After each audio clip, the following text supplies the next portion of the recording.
નીતિશને મુખ્યમંત્રી બનાવવા પર સસ્પેન્સ યથાવત જોવા મળી રહ્યું છે।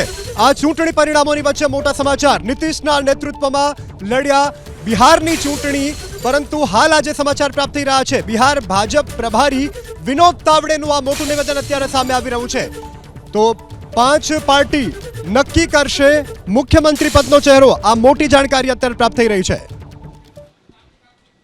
उमेदवार जिंकतो आहे। 60 जागा शेड्यूल कास्ट डॉमिनेटिंग आहेत, तिथे सुद्धा एनडीए जिंकते आहे आणि अतिपिछाडा समाज इथं मानला तिकडे 110 जागा आहेत। त्यामुळे मला वाटतं जातीच्या पलीकडे जाऊन तुमची होती असं म्हणतात, तर मग हे कसं काय नेमकं? नाही, मला वाटतं विकासाचं राजकारण त्या जातीच्या व्यक्तीच्या माध्यमातून केलं तर अधिक प्रभावी असतं आणि त्यामुळे त्याला आम्ही प्राधान्य दिलं। पण काही ठिकाणी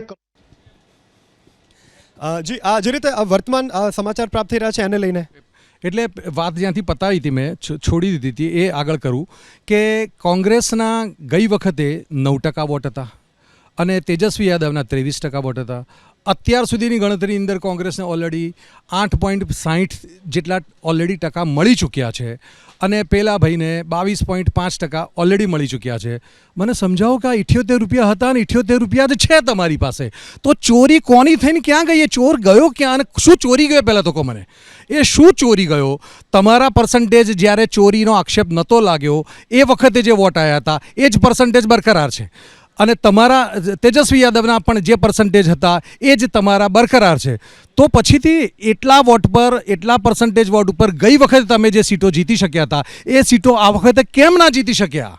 તો મુખ્ય સવાલ આ પૂછાવો જોઈએ અને એ હવે હું ભારતીય જનતા પાર્ટીના તમામ પ્રવક્તાઓ અપ ટુ નરેન્દ્ર મોદીને હું કહું કે ભાઈ આ હમણાં જ માહિતી મળી છે જે એ માહિતી હેઠળ તમારી પાસે 78 રૂપિયા હતા અને તમે ચોરાઈ ગયું કરીને પોલીસ સ્ટેશને ગયા અને 78 રૂપિયા જો નીકળે છે તો કઈ ચોરી? નંબર 1। નંબર 2, એમણે આગળ જે કહ્યું કે AIMIMના 6 લાખ વોટ અને અમારા 23 લાખ વોટ, એ તમારે છે ને એ લીંબુની જોડે તડબૂચની સરખામણી કરી રહ્યા છે। કેમ કહું છું?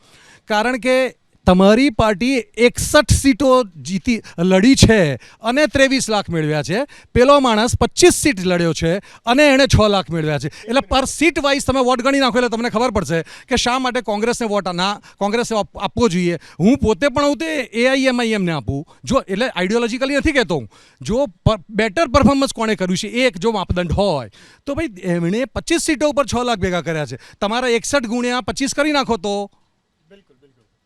જી ચર્ચા યથાવત છે। આપની પાસે ફરીથી આવીશ। નીતિશ कुमार मुख्यमंत्री बनशे કે નહીં તેના ઉપર પણ સસ્પેન્સ યથાવત છે।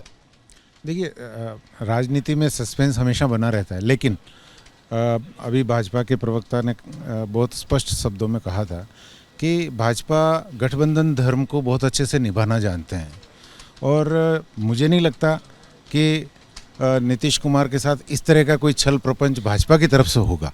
हाँ, ये हो सकता है कि नीतीश कुमार खुद किसी और का नाम प्रस्तावित कर दें